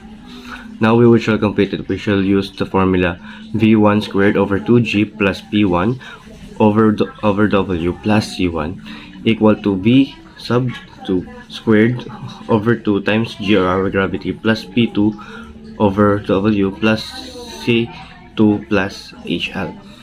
Now in this formula we will be simplifying it, so we will have P1 over W minus P2 over W equals V, our second V squared over 2 multiplied by G, and then our 1 minus our V1 squared over our 2G. Now we will be simplifying this, so we have the same denominator for P1 and P2, so it will be just P1 minus P2 over our denominators W equals to our V2, which is 11.46 squared over 2 multiplied by 32.2, which is our gravity for water, minus 1.27, which is our B1 squared over 2 multiplied by our gravity, again 32.2, and this shall lead us with the equation of 30 minus P2 over 62.4, leading us with an answer of 2.01 feet. And then we have, moving forward, we have 30 pounds per square inch minus P2, which equal to what we computed earlier, 2.01 feet, multiplied by our P2, which is 62.4 pounds per feet cube. This shall be a formula shall be P2 equals to 30 pounds per inch squared minus 124 pounds per feet squared multiplied by 1 feet squared over 144 inch squared. So we will be converting it. So our P2 shall be equal to 30 pounds per inch square inch minus 0.871 pounds per square inch as well. After our conversion, the result is 0.871. And then our P2 shall be 29.129 pounds per inch squared minus 3 pounds per inch squared. And our P2 or our pressure will be equal to 26.129 pounds per square inch. So let's proceed to our activity number 20. In the figure of activity 19 with 0.5 cubic feet per second of water flowing from 1 to 2, the pressure at 1 is 15 pounds per square inch and at 2 is 10 pounds per square inch. Compute the loss of head between 1 and 2. Now to solve this, we have our V1, which is equal to 0.5 over pi 12 over 12, which is our area, squared over 4. And it shall lead us with the answer of 0.64 feet per second. Now for our B2, it will be equal to 0.5 divided by pi, and then 4 is our diameter, 4 over 12 squared over 4, shall be equal to 5.73 feet per second. And then using our formula again, V1 squared over 2G plus P1 over W equals to V squared, second V squared over 2G plus P2 over W plus HL. Now, using the formula, we just substitute our value. So we have 0.64 squared, which is our V1, over 2 multiplied by gravity again, which is 32.2, plus 15 pounds per cubic inch as our P1. We're gonna be converting that into feet. So 144 multiplied it by 144 inch per over feet to cancel out inch. So now we have that would be over to our weight, which is 64.4 lb for feet cube, equal to our V2, which is 5.73 feet squared, feet per second squared, over 2 times our gravity again, which is 32.2, plus 10 pounds per inch cube, which is the second pressure, and then we're gonna be converting that as well. So multiply that by 144 inch per feet cube over the gravity again, which is 62.4 pounds per feet cube plus HL. If we're gonna enter this in our calcu and transpose HL, we will have 11.05. So let's proceed to activity 21. So a 2-inch pipeline leads downhill from the reservoir and discharges into the air. If the loss of head between A and B is 145, compute the discharge. So we're looking for discharge here. So again, we'll use the formula V1 or V1 squared over 2G plus P1 over weight plus C1 equal to V2 or our second P squared squared over 2G plus P2 over weight plus C1 plus HL. So we're gonna use C1 equals to V2 plus 2G plus HL since other values have zero. So we're gonna substitute the values we have. So it would be 50 feet equal to V2 squared over 2G equals to 145 feet, since that would be the discharge that we have. So our V2 should be equal to the square root of 150 minus 145 multiplied by 2 multiplied by 32.2, which will be our weight and diameter. So V2 equals to 17.94 feet per second. So our Q now will be equal to just AV. So we have our area times our V. Since we have our V, we should compute for our area, and our area shall be computed by this formula. Pi multiplied by 2 over 12 squared over 4, and then multiply that with our V, which will be 7.94 that we computed earlier, and our Q shall be 0.39 feet per cubic feet per second. 1, 2, 3, 4, 5. So for activity number 22 of friction loss of head, a 2.5 inch fire hose discharged a 1 1/4 inch the jet. So if the head loss in the nozzle is 6 feet, what gauge pressure must be maintained at the base of the nozzle to throw a stream to a vertical height of 100 feet, neglecting air resistance? Since marami tayong nawawalang value, marami din tayong equation na gagamitin.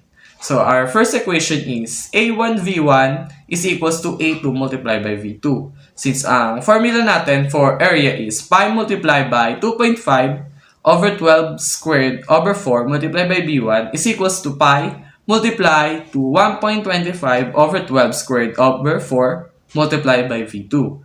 Ang value na makukuha natin ay 0.043 V1 is equals to 0.01 V2.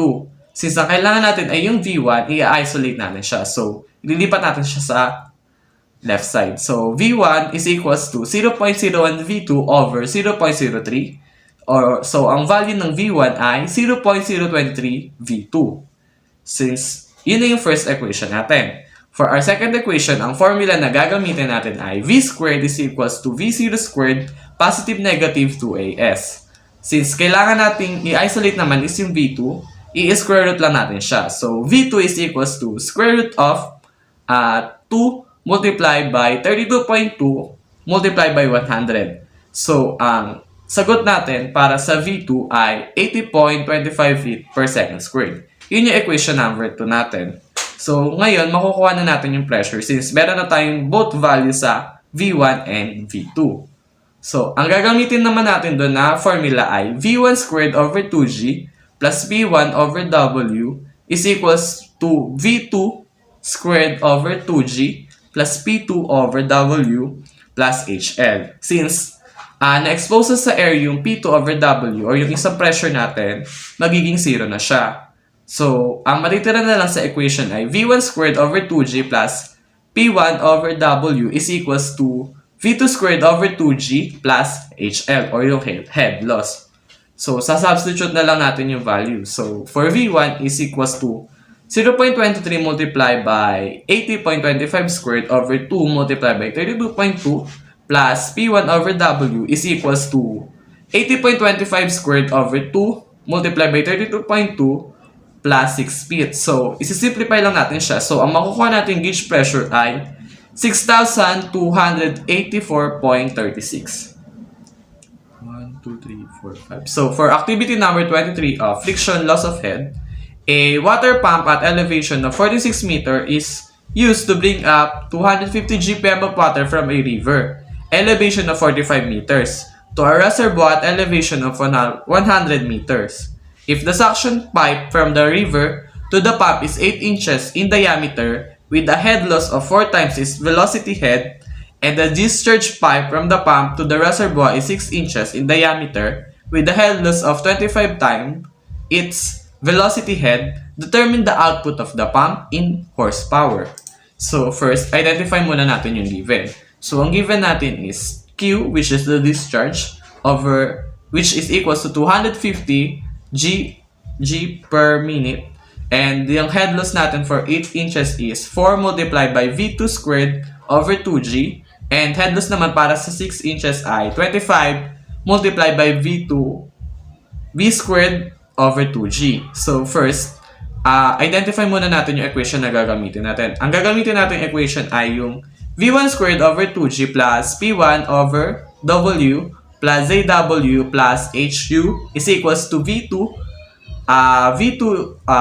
over 2G plus P2 over W plus A2 plus head loss. Since ang V1 natin ay naka-expose sa air which is yung nasa river, magiging equivalent siya sa 0. As well as yung P1, kasi magkasama sila, yung pressure ay magiging 0. Tapos yung Z1 naman natin, which is katapat siya nung datum natin, which is naka-elevation ng 45 meters, magiging 0. So, ang matitira sa left side ng equation ay yung H2 na lang. And since sa reservoir, ganun din, yung sa V2 squared, yung V naman ay naka-expose din sa air, kaya automatic siya ay 0. Since magkasama sila ng pressure, yung pressure ay magiging 0 din. So, ang matitira sa kabilang equation ay Z2 plus HL. So, in order to compute para sa H2, kailangan natin i-minus yung 45 meters sa 100. So, 100 minus 45 is equals to 55. Since meron tayong 8 and 6 na head loss, i-convert natin yun. So, bali, Z2 is equals to 55 meters multiplied sa 3.28. So, ang Z2 natin ay magiging equivalent sa 180.4 feet. Since ang kailangan natin hanapin ay yung velocity, i-convert muna natin, para makuha natin yun, i-convert muna natin yung Q natin sa cubic feet per second. So, 250 multiplied by 0.13368 cubic feet over 1 gram or 1 cubic gram multiplied by 1 minute over 60 seconds. So, ang Q natin sa cubic feet per second ay magiging equivalent sa 0.557. So, i-convert na natin yung head loss for 8 inches as well as dun sa 6 inches. So, velocity is equals to Q over A. So, 0.557 cubic feet per second divided by dun sa area natin, which is pi multiplied by 8 over 12 squared over 4. So, for velocity 8 or velocity 8 inches, ang lalabas ay 1.596 feet per second. Sa velocity naman for 6 inches, ganun din yung formula. 0.557 over pi multiplied by 6 over 12 squared over 4 is equals naman siya sa 2.84 feet per second. So, ngayon, pwede na nating makuha yung equation natin since meron na tayong head loss. So, i-substitute na lang natin yun dun sa equation na H2 is equals to 180.4 feet plus the head loss. So, after natin ma-substitute yung value ng H2 is equals to 180.4 plus head loss, ito ang lalabas na equation. H2 is equals to 180.4 plus 4 multiplied by 1.596 squared over 2 multiplied by 32.2 plus 25 multiplied by 2.84 squared over 2 multiplied by 32.2. So, ang lalabas na H2 natin ay 183.689 feet. So, hindi pa yun yung final answer since ang kailangan natin makuha ay value ng horsepower. So, horsepower multiplied by Q, W, and H2 over 550. So, sa-substitute lang natin yung value. So, ang value ay 0.557 multiplied by 62.4 multiplied by 183.689 over 550. So, ang lalabas na horsepower natin is 11.608.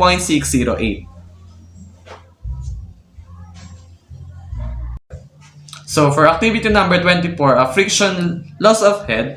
So, during a flow of 15 CFS, the gauge pressure is 10 psi inches in the horizontal 12 inches supply line of a water turbine and negative 6 psi at an 18 inches section of the draft tube 5 feet below. Assuming an efficiency of 85%, compute the horsepower output of the turbine. Since ang given natin ay meron tayong given na discharge or yung Q, pwede natin yung gamitin para makompute natin yung velocity para makuha yung horsepower. So, ang formula natin doon ay V is equals to Q over A. So, for first, V1 is equals to 15 over pi multiplied by 12 over 12 squared over 4. Ang V1 natin ay 19.1 feet per second. So, for B2 naman, which is meron tayong 18 inches na nasusukat. So, ang gagamitin natin ay 15 feet over 5 multiplied by 18 over 12 squared over 4 is equals to 8.5 feet per second. Since head loss pa rin naman yung hinahanap natin dito, kaso nga lang in terms of horsepower, ang formula pa rin natin ay V1 squared over 2G plus P1 over W plus Z1 is equals to V2 squared over 2G plus P2 over W plus Z2 plus HE. Since ang naapektuhan lang sa equation natin ay yung number 2, since kapantay ng elevation niya yung dato, ang mangyayari ay magiging 0. Since so, ang matitira sa equation natin ay V1 squared over 2G plus V1 over W plus Z1 is equals to V2 squared over 2G plus P2 over W plus HE. Since kompleto lahat, magsasubstitute lang tayo.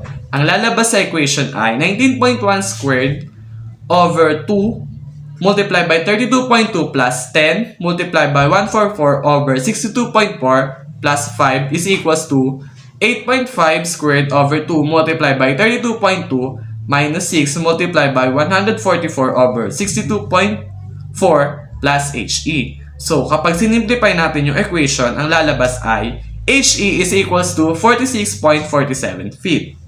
Since in terms of horsepower tayo, ang gagamitin nating equation ay HP or horsepower is equals to charge multiplied by weight of the water multiplied by HE over 550.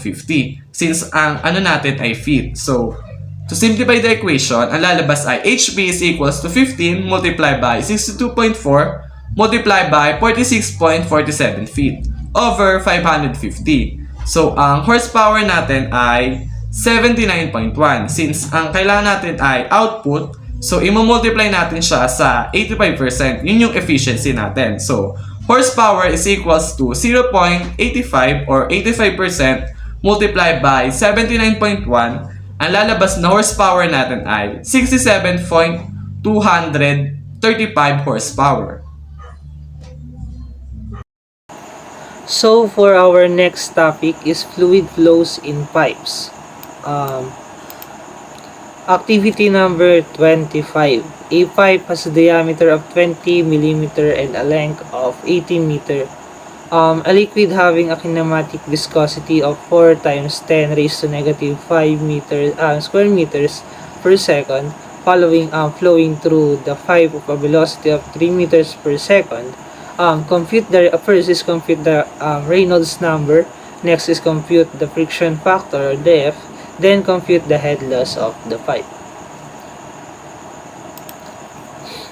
So we have a given. Yung given natin, yung D or yung internal diameter ng pipe natin is 20 mm or 0.02 meter. Then yung length natin is 80 meter. Then the density natin, which is 4 times 10 raised to negative 5 square meter per second. Then yung velocity natin na 3 meter per second. So meron tayong formula for Reynolds number na NR or Reynolds number is equals to dV or yung diameter times dun sa velocity over dun sa density. So, i-substitute lang natin yung values ng mga yon. So, yung D or yung diameter natin is 0.02 meter times dun sa velocity natin na 3 meters per second all over dun sa value ng ating density na 4 times 10 raised to negative 5 square meter per second. So, ang kakalabasan nun is 1,500. So, mas malaki siya dun sa 2,000 na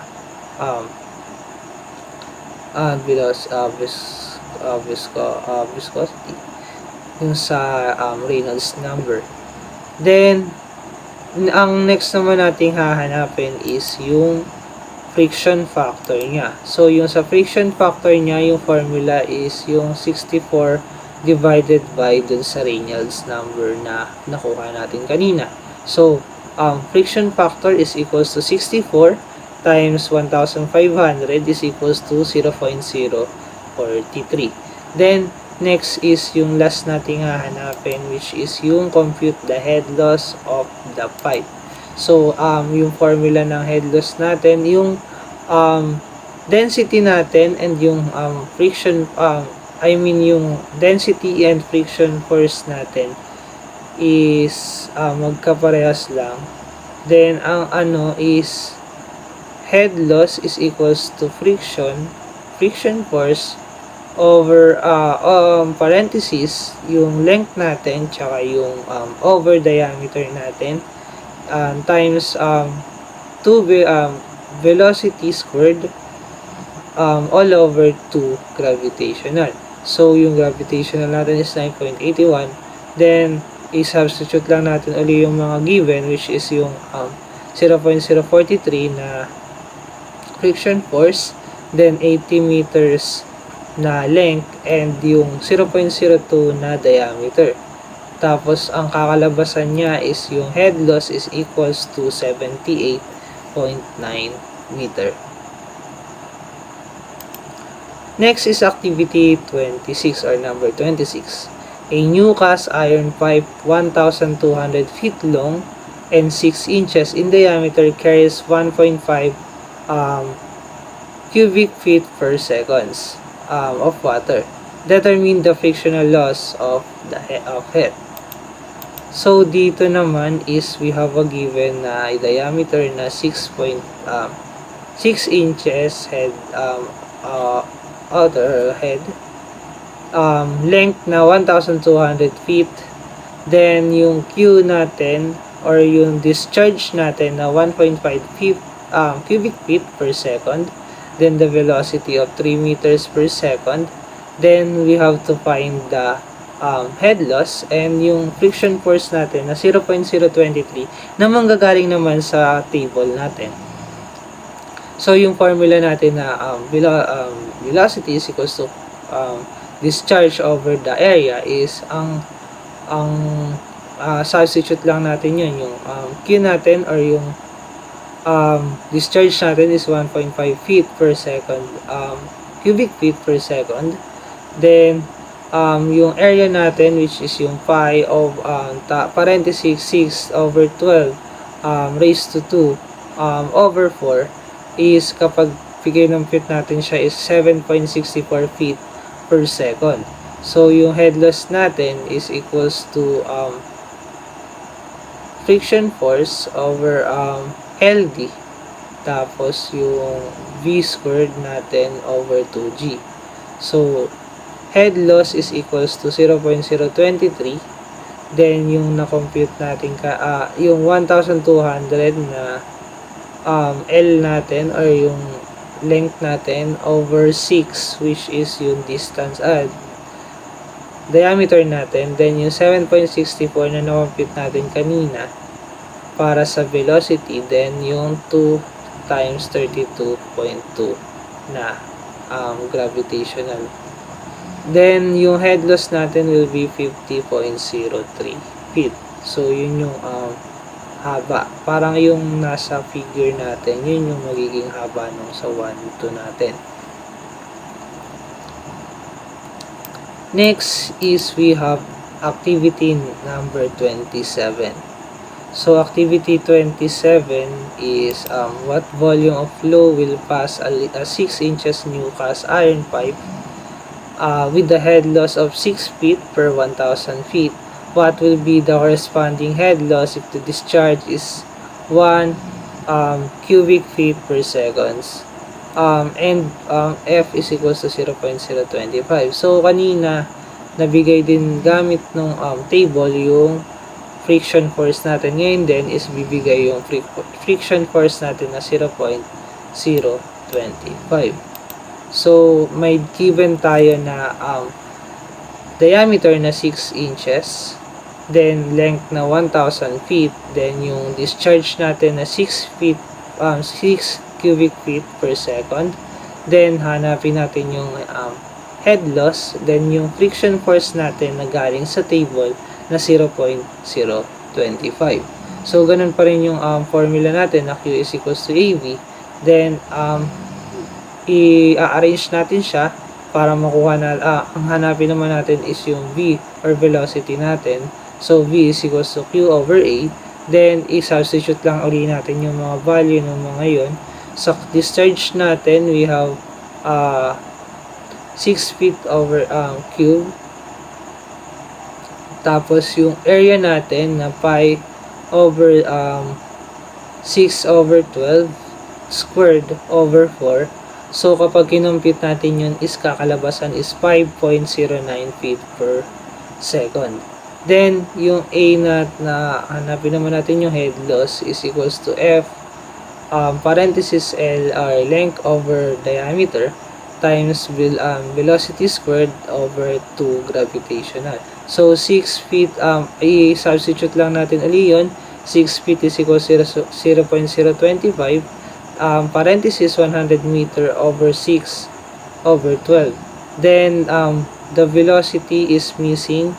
The velocity squared is equal to 2 times 32.2 na gravitational. So ang head loss natin is 2.77 feet per second. Then is substitute na natin lahat yon sa formula natin kanina na Q is equals to AV. So yung area natin na pi over parenthesis 6 over 12 squared over 4, i-multiply siya dun sa na-compute nating head loss kanina na 2.77. So yung Q or yung discharge natin is 0.54 feet per cubic feet per second. Then next is yung head loss natin is equals to friction force over parenthesis length over diameter times velocity squared over 2g. So ganun uli yung i-substitute yung mga given. So head loss is equals to 0.025 times 1,000 meter over 6 over 12 times 5.09 squared over 2.32.2. So ang head loss natin will be 20.11 feet.